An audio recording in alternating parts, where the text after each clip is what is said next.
Здравствуйте, уважаемый Нурсултан Абишевич. Меня зовут Виктор, фамилия мой Смольников. Я гражданин Республики Казахстан. Живу я в городе Ридер, Восточно-Казахстанской области. 15 апреля 2018 года сбили моего сына на машине BMW X5. В этой машине находились два чиновника. Один из них Курманбаев, зам акима города Ридер. Второй аким Усть-Каменогорска Тумабаев.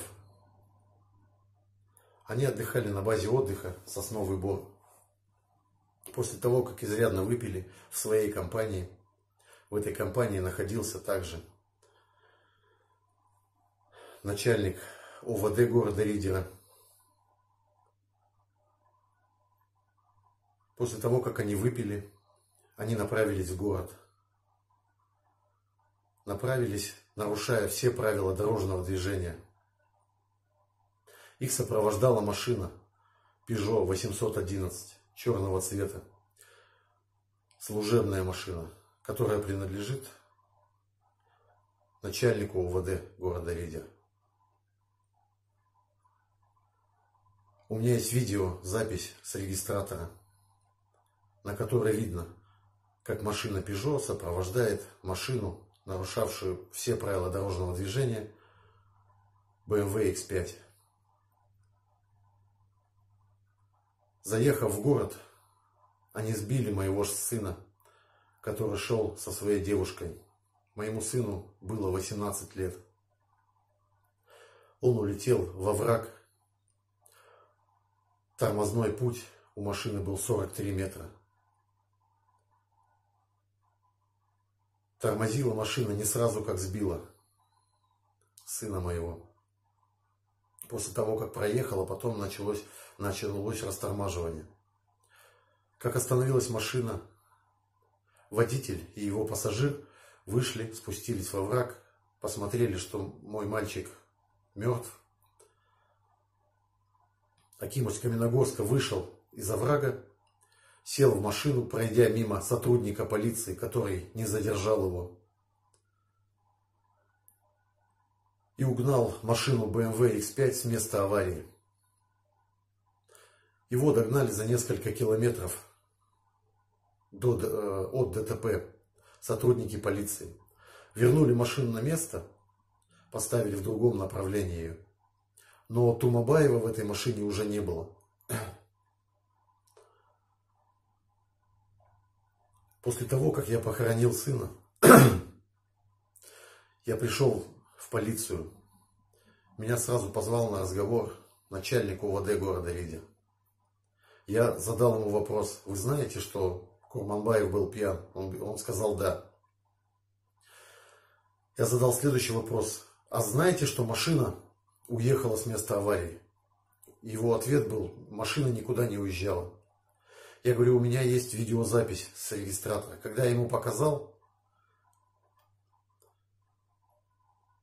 после того я спустился в прокуратуру, прошел в соседнее здание и написал заявление о фальсификации уголовного дела. Показал видео с регистратора. Вечером приехали с областной прокуратуры зампрокурора области. Он спросил, какие у меня есть вопросы. Я сказал, что в машине находился не один человек. Я хочу знать, кто был второй человек. На следующий день нашли второго человека. Этим человеком оказался аким города Усть-Каменогорска, которого они прятали. Дело передали в ДВД, в областное. Назначили следователя. Недавно я прочитал законченное дело, которое закончил следователь. Я ему задал несколько вопросов, на что не получил внятных ответов.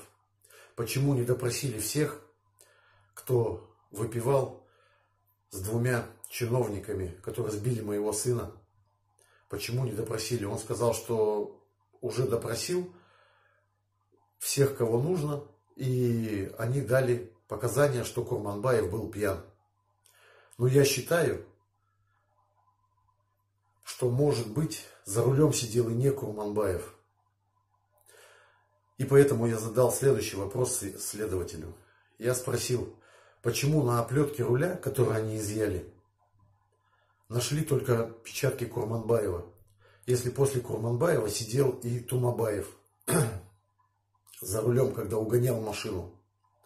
Это видно на видео с регистратора. На что он ответил, что отпечатки могли смазаться, могли потные руки быть, но можно сделать экспертизу на потожировые отделения. Они прячут Акимова из Каменногорска. Тумабаев себе взял адвоката. Этот адвокат, как я сегодня узнал, жена следователя, который ведет моего дела. Это неэтично. Я написал петицию 2 недели назад. За 2 недели я собрал 5000 подписей. 5000 и еще есть подписи. Есть звонки мне. Все просят, чтобы я шел до конца, чтобы я написал вам видеообращение. Все верят, что вы мне поможете. Уважаемый президент, помогите найти истинного виновника, кто сидел за рулем.